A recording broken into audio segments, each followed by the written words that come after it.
Muchas gracias. La verdad es que es un honor para mí. Traigo un poco baja la voz, por lo que se podrán dar cuenta.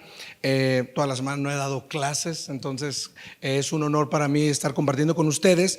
Y después de escuchar a la doctora Leonor, ¿sí?, cómo los profesionales y las familias tienen que estar unidos y unidas para detectar mejor a nuestros niños, Diego me hizo una pregunta muy compleja que gira alrededor de que oncólogo o médico general. ¿Sí? Y la pregunta es, ¿quién impacta más en el conocimiento, en el encontrar esas oportunidades, como bien decía la doctora Eleonor, para que nuestros niños se curen más, para que haya esta sobrevida más a largo plazo, para que disminuyan incluso las toxicidades, la vigilancia de nuestros pacientes? Un maestro que me inspiró a estudiar pediatría a mí hace mucho tiempo me dijo que los niños no eran ni conscientes ni responsables de su enfermedad.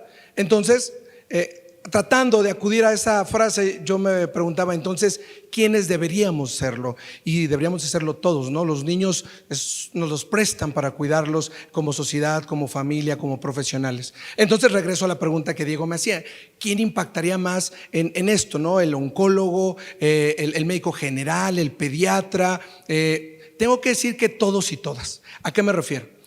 Cáncer implica muchas cosas cuando hablamos de cuidado, de tratamiento, pero también de prevención. Algunas estrategias para prevenir cáncer en el adulto empiezan en la niñez, con la vacuna, por ejemplo, para el VPH. Desde ahí ya estamos cuidando a nuestros niños. Y es cierto, yo sé que cáncer de cervix es una patología que sale con el paso de la edad, ¿sí? Pero el punto es que su vigilancia, su cuidado empieza en la niñez y a veces se nos olvida. Entonces, un buen profesional de la salud está vigilando eso también a largo plazo. Pero ¿qué hacemos con nuestros niños en el momento actual? Maestros, sociedad, ¿sí?, familias, fundaciones y por supuesto el personal de salud que estamos para ellos. Y no estoy hablando solo de los médicos, odontólogos, estoy hablando de psicólogas, estoy hablando de psiquiatras, que muchas veces el cáncer no tiene una forma muy especial de aparecer. La doctora bien decía que había muchas manifestaciones que pasan por muchas manos, trastornos que tienen que ver con las hormonas, trastornos del crecimiento. Es cierto, a veces se manifiesta con enfermedades muy evidentes, pero a veces se oculta. Mimetiza mucho el cáncer en algunas patologías. Pero entonces, ¿a dónde voy con esto? En el proceso formativo, en recursos humanos, en profesionales de la salud, hay un área en la cual nos vamos a ir especializando. Algunos médicos y médicas se dedican a ver al niño en el primer contacto. Quiere decir que pueden ser médicos generales, médicas familiares, pediatras, ¿sí? Y entonces también en ellos hay que dejar un poco esta semilla. ¿A qué me refiero con este proceso formativo? ¿A quiénes nos tocaría estar ahí? ¿Sí? A médicos empáticos, a pediatras que les guste disfrazarse. Creo que va un poco más allá. ¿Será suficiente solamente contactar con los niños? No, también hay que ser técnicamente buenos. Un médico o médica que tenga que ser competente independientemente del área donde trabaje, ya sea unidad de medicina familiar, ya sea consultorio particular, privado o público, ya sea una unidad de tercer nivel, tendría que tener estas preguntas en mente. ¿Es un personal competente, cálido, habilidoso en explorar y en contactar, conectar con un niño? ¿Es un líder que lleva un diagnóstico? ¿Qué preguntas ustedes le harían a su médico o médica, ya sea especialista, ya sea médico de primer contacto, ¿sí?, para que pudiera tratar y acompañar a un paciente con cáncer? Pues bueno, lo primero es que se tiene que definir ese médico o médica, oncólogo o no, como competente. Y competente implica utilizar habilidades técnicas, habilidades del razonamiento, pero fíjense también qué más: la reflexión y los valores en su práctica. Y esto es muy importante, porque a veces podemos ser muy buenos, ¿sí? Pero ¿quién quiere un Dr. House? por muy bueno que sea, también tenemos que ser cálidos y también tenemos que tener empatía y desarrollar esa posibilidad de conectar con nuestros pacientes, incluso con nuestros colegas de trabajo. Entonces, deberíamos de definir al médico, ya sea de primer contacto o subespecialista, primero como competente. Y también hablo de enfermeras, y también hablo de nutriólogos y nutriólogas, y también hablo de maestros, porque algunos signos de alarma, como el niño que se queda dormido muchas veces, el niño que no puede estudiar porque le duele la cabeza, a veces la profesora nos lo dice. Entonces, alguien competente es el que usa todas sus habilidades para intentar encontrar estas enfermedades. Lo primero obviamente es el conocimiento. ¿Qué es el conocimiento? Pues es entender la enfermedad, es entender cómo un tumor puede ser una metástasis, cómo puede crecer una masa en el abdomen, cómo un problema como tener sangre en la orina o, como bien decía la doctora, un reflejo blanco, una lucecita, un brillo en el ojo diferente, podría ser algo anormal. El conocimiento entonces es lo que se espera de un médico, ya sea de primer contacto o subespecialista, que tiene que hacer después de lo que estudió, de los años que se ha tardado. Para ser oncólogo pediatra, la doctora tuvo que estudiar al menos 12 años para estar dando una quimioterapia y acompañar a un paciente con cáncer. Entonces, sí es cierto, hay diferentes niveles, pero en todos los niveles se nos pide lo mismo: saber. En ese saber hay que ser reflexivos. No solamente es conocer, memorizar datos no es suficiente. Esos datos se tienen que contextualizar a nuestros niños, esos datos se tienen que contextualizar a nuestra epidemiología, se tienen que ver las complicaciones a largo plazo. Entonces, es importantísimo que el médico, ya sea, repito, y todo el tiempo lo voy a decir, sea de primer contacto, que esté sospechando que nuestro niño puede tener cáncer, o sea un oncólogo pediatra que ya tiene un diagnóstico completo, con una tomografía, con una resonancia, con una biopsia, debemos de tener el conocimiento muy fresco, un conocimiento actualizado, pero sobre todo también dudar. ¿Y a qué me refiero con eso de la mejor duda no es la que se contesta, sino la que nos hace seguir reflexionando? Siempre hay que pensar si lo podemos hacer mejor, siempre hay que pensar si podemos dar algo más, siempre hay que pensar si alguien nos puede echar la mano para un estudio o para un seguimiento a largo plazo, que muchas veces las fundaciones en eso nos ayudan. Y entonces el proceso reflexivo, como bien decía la doctora, nos lo enseñan nuestros niños. Este niño, cada vez que pasaba visita, me decía: ¿y eso para qué sirve? Y me decía: no, pues sirve para escucharte el corazón, pero si eres buen niño te puedes escuchar los pensamientos. Y se lo ponía en la cabeza para estar escuchándose a sí mismo. Entonces los niños son tan inocentes, son tan buenos, que nos regalan la posibilidad de seguir aprendiendo con ellos. El segundo punto que debe tener un médico, ya sea, repito, primer nivel o tercer nivel, es saber cuidar a sus pacientes. Y saber cuidar a sus pacientes significa preguntar todo, explorar todo, revisar todo, volver a revisar todos los estudios, los reportes de patología. ¿Para qué? Para poder abordar mejor ese padecimiento. Debe tener una conducta profesional, y ahorita vamos a hablar un poco del profesionalismo. Ese médico, esa médica también debe de tener, ¿sí?, un contacto con el sistema de salud, que también veremos un punto específico al respecto. Y entonces, ya que puede revisar a su paciente, ya que es un profesional completo, ya que tiene las habilidades de la comunicación desarrolladas, podrá dar el siguiente paso. Cuidar pacientes, en pocas palabras, es hacer, es cuidar, es velar, es acompañar. Y puedo hablar de lo holístico, de lo cuántico, de lo integral. Lo importante es estar ahí para los pacientes. Ahí abajo les puse una frase: cuidar pacientes para un profesional de la salud, independientemente del nivel, es la responsabilidad de lo que se hace y también la responsabilidad de lo que se deja de hacer. Porque a veces, ¿sí?, no somos lo suficientemente buenos en mandar el mensaje, y el mensaje es: hay algo anormal con sus niños, hay algo no esperado, hay una duda, acudan a su médico. Y eso es muy importante. Nada se puede mantener con el tiempo, no hay achaques en los niños, tampoco los debería haber en los adultos, tendríamos que envejecer tranquilamente sin tanto problema. Pero en realidad esto de me voy a esperar, y el dolor de cabeza y la bolita, y ahí también tenemos mucho nosotros que ver, hacer más foros como este donde se compartan estos datos de alarma, esta conciencia, para poder conectar. Otra competencia sumamente importante, y creo que Diego y yo conectamos mucho en eso, es entender el sistema de salud. Pocos profesionales de la salud, porque a veces nos dedicamos solo a lo público o solo a lo privado, no entendemos lo que pasa. ¿Qué pasa cuando hablamos de federalización de los recursos en salud? ¿Qué pasa cuando hablamos de ingreso per cápita en salud? ¿Qué pasa cuando hablamos de fundaciones que nos apoyan con recursos que a veces no existen en algunas unidades? Eso es lo que hay que entender del sistema de salud. Porque mucha gente dice: es que la terapia intensiva de tal hospital privado es muy cara. les puedo asegurar que también la terapia intensiva de un gran hospital público es muy cara, pero la pagan personas diferentes. Entonces hay que entender cómo se maneja el sistema.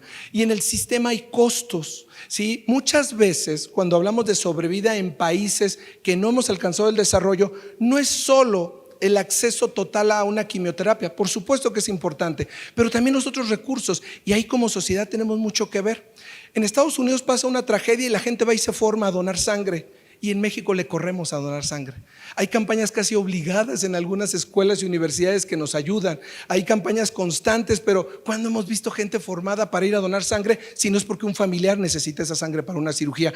No tenemos esta conciencia de la ayuda. Muchas veces creemos que ayudar es solamente apoyar una fundación con dinero, y a veces las fundaciones necesitan tiempo, necesitan voluntarios, necesitan esta capacidad para entender que hay un problema más grande que no solo tiene que ver con lo económico, sino con lo social per se. Entonces, entender el sistema nos sirve a todos, médicos y personas en general.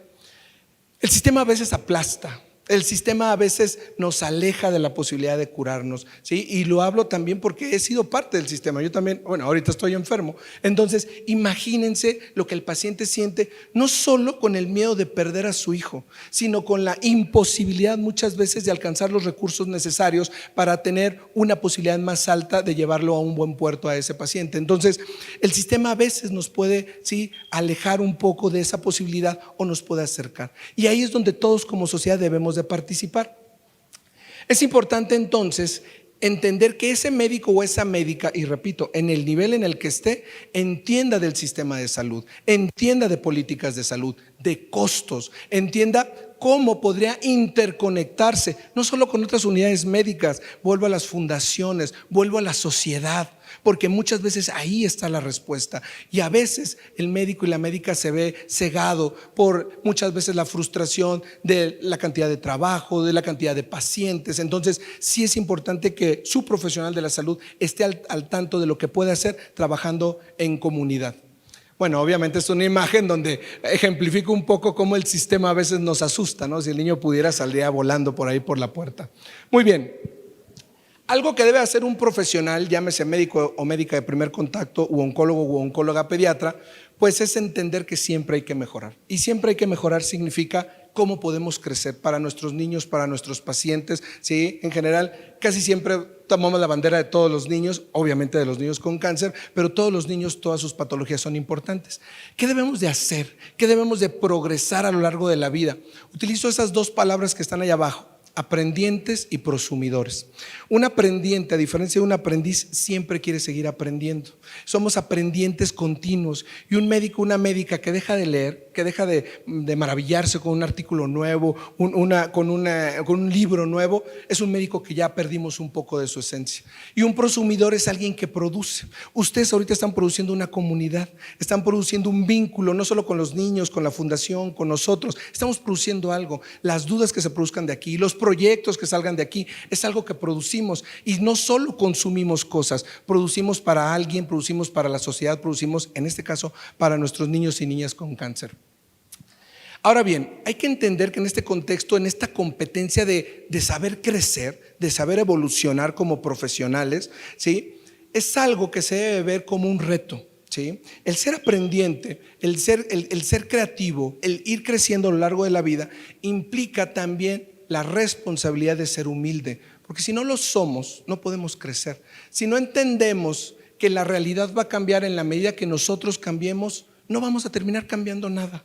Y un profesional de la salud, muchas veces en esta frustración y en este dolor de a veces tener, a veces no tener los recursos suficientes para sus hijos, ¿sí?, a veces se frustra.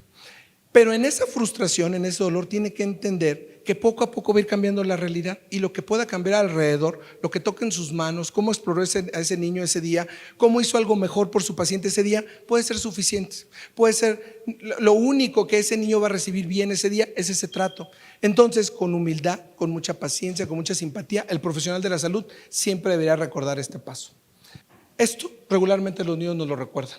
Muchas veces los niños nos dicen: doctor, hasta aquí. Muchas veces los niños nos dicen: doctor, necesito platicar con usted. Doctora, necesito contarle mis cosas. Y los niños nos recuerdan que no estamos viendo un paciente con cáncer, estamos viendo un niño que necesita ser acompañado por una enfermedad mortal, pero que en todos los casos nos permite dar un poco más como personas. Y pasemos al profesionalismo. ¿Qué debe de tener ese médico general, ese oncólogo pediatra para hacer su ejercicio profesional de forma adecuada? Un contrato silencioso. Y ese contrato silencioso va de la mano del respeto, de la honestidad y de la verdad, de lo que se puede y lo que no se puede hacer con un paciente, de cuál es el camino, de dónde vamos a encontrar las respuestas, de qué debemos decidir como sociedad, como profesionales. Yo le llamo a eso decisión colaborativa. Siempre que le puedes explicar a un paciente, a su familia, y el paciente entiende el contexto de su enfermedad, te ayuda a tomar decisiones. Tú ya sabes cuál es el protocolo, tú ya sabes cuál es la quimio que le toca, pero muchas veces, a veces un paciente y su familia necesitan un día o dos para tomar esa decisión. Hay que dar esa oportunidad. Entonces hay que respetar, ¿sí?, los tiempos, los duelos de las familias, para que el médico, la médica también sepan conectar en ese nivel. Y un profesional lo debe saber hacer. Profesional no es solamente ponerte la bata y estar en un consultorio súper bonito y tener una consulta muy padre. No, profesional es conectar, profesional es desarrollarte como persona para otras personas. El profesionalismo entonces es un compromiso implícito en lo que hacemos y tiene que ver, fíjense bien, no solamente con lo técnico, sino también con lo social, con lo humano, con la inclusión. Voy a acudir a las palabras de un doctor que se llama Fernando, que fue presidente de la Academia Americana de Pediatría, y él decía que el pediatra, el consultorio del pediatra es como el reflejo de la sociedad. Ahí nos van a llegar niños que han sido buleados, niños que tienen cáncer, niños que son migrantes, niños de diferentes estratos económicos, niños que solo tienen un mamá o un papá. O sea, el pediatra ve el reflejo de la sociedad que va a ser en 5, en 10 o en 20 años, y eso es muy importante. Entonces, ahí es donde el pediatra debe desarrollar esta capacidad de ver todos esos entornos y esos contextos. Y hablo del pediatra en general, porque también lo puede hacer un médico general o un oncólogo pediatra. Repito, estas competencias, estas características para impactar en el cáncer son de todos y todas, y no solo en lo médico, sino en lo social. En pocas palabras, entonces, ¿sí?, el profesionalismo es ser humano, es ser consciente, es ser humilde, es estar vivo por y para los pacientes, y es entender que sí, vamos a tratar cuerpos, pero siempre hay que acompañar almas. Y algo que le digo mucho a los estudiantes de pregrado y de posgrado es que cuando el cáncer, ¿sí?, domina el escenario, resiste al tratamiento y es capaz de quitarnos la vida de uno de nuestros pacientes, que no nos quite la sonrisa, que no le quite a ese niño la posibilidad de ese día sonreír. Siempre que hablo con Diego, que hablo con las fundaciones que nos acompañan, el día que ellos van es un día que los niños sonríen, un día, y ese es un día ganado. Y las victorias del cáncer son diarias. Si uno ve la victoria al final del camino, si el paciente logra vencer la enfermedad o no lo logra hacer, es solo una victoria. Pero si hoy el niño sonrió, si mañana mi niño comió, si pasado se pudo ir de alta, ya son 3 victorias diferentes. Entonces, siempre el profesional de la salud debe de estar encaminado a esas pequeñas victorias que a veces se nos olvidan y para el niño son importantes. Porque aunque no lo crean, lo primero que pregunto a nuestros niños, sí, las niñas es: ¿se me va a caer el pelo? Pero en general es: ¿puedo ir a la escuela? Si el niño puede regresar a la escuela un día de esa semana, ya es una victoria, y a veces se nos olvida, y como profesionales lo podemos tener muy activo. Alondra me enseñó mucho esto. Alondra es una niña que acompañé durante casi 5 años, 4 años que duró su enfermedad. Fue una de mis primeras pacientes en uno de los hospitales cuando empecé a trabajar.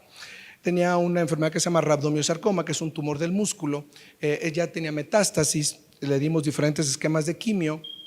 Sí, Alondra en algún momento de su tratamiento, pues la enfermedad avanzó a pesar de la quimio, a pesar de la radioterapia, de las cirugías, y Alondra fue una paciente que necesitó entrar a cuidados paliativos. Antes de irse a cuidados paliativos, ella ya sabía, por toda su experiencia, por sus ya largos años en el caminar de la enfermedad, sabía lo que era ir a cuidados paliativos. Me hizo una carta larga, pero al final me dio esta carta chiquita, que todavía la cargo en mi cartera, gracias a Dios, ¿sí? Y en esa carta se despedía de mí y agradecía. Un mes después, Alondra falleció en su casa. Sus papás regresaron a darme unos chocolates que me había dejado y cómo había sido la despedida de Alondra. Y cuando un familiar de un paciente regresa a agradecer, aunque el paciente no haya tenido el desenlace que uno hubiera deseado, algo pasó bien y ese profesional pudo haber conectado, dejen ustedes, con la familia, con la niña, porque aunque agradecí mucho que los papás regresaran a platicarme y a darme la caja de chocolates, pues lo que siempre agradezco es traer la cartita de alondra ahí en la cartera, ¿verdad?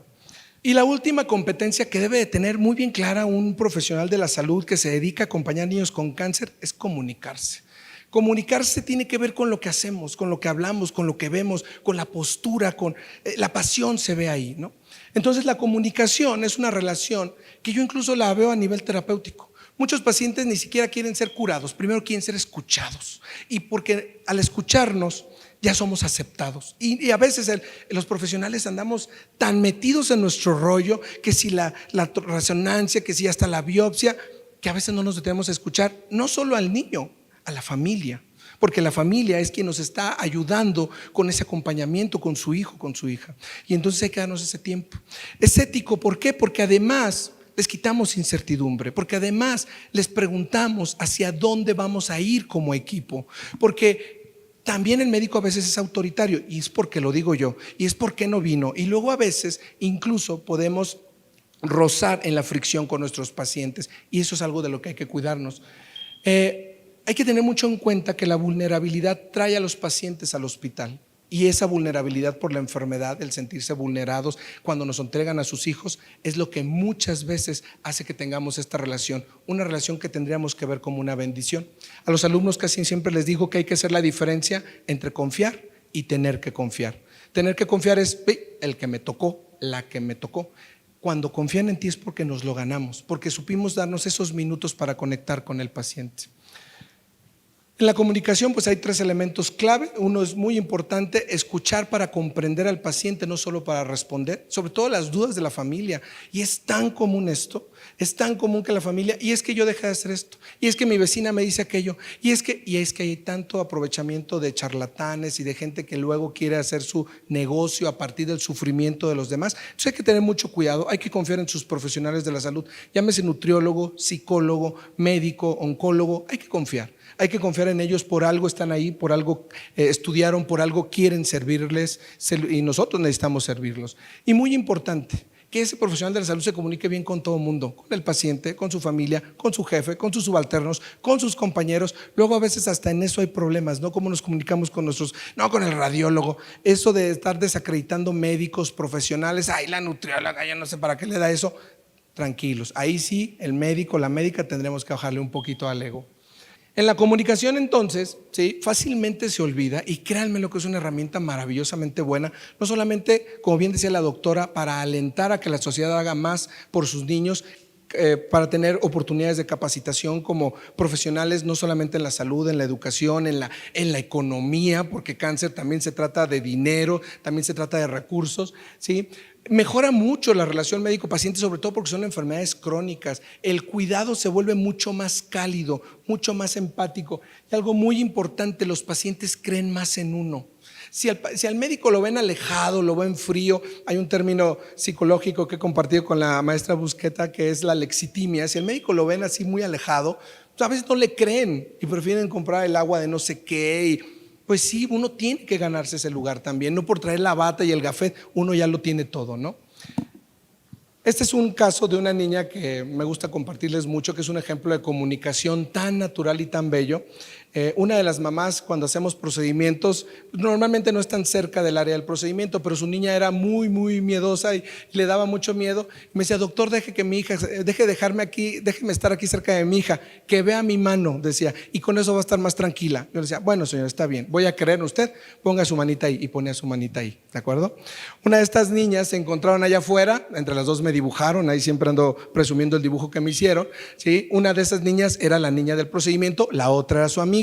Tenían una relación tan cercana y una comunicación tan preciosa, ¿sí? Y la niña quería estar tan en contacto con su amiga que un día llega la amiguita y le dice: señora, ¿qué está haciendo? Vio que le tenía la mano ahí en la ventana y dice: estoy aquí acompañando a tu amiguita, a mi hija, le decía a la señora. Y la niña, con toda su inocencia: yo también la quiero acompañar, y le ponía sus manitas, ¿sí? Esto es lo que a veces yo les digo a los estudiantes, es lo que hay que valorar de los pacientes, ese sentido humano que nos recuerda a nosotros por qué estamos ahí. Cuando Diego me decía: oye, Marcos, ¿quién impacta más en la sobrevida, en el paciente oncológico? El médico que hace todo esto. la médica que hace todo esto, esté en el nivel que esté. Un profesional de la salud, en cualquier nivel de atención y en cualquier área de acción, debemos de ser competentes. Y competentes significa revisar bien a nuestros niños, saber mucho, entender del sistema, ser profesionales, querer crecer y comunicarnos cada vez mejor. Termino con esta frase que es de Jodorowsky, que dice que la luz de una sola luciérnaga es capaz de terminar con la infinita oscuridad de la noche. La luz de una sola luciérnaga. Y ustedes ya son parte de esa luz. Gracias.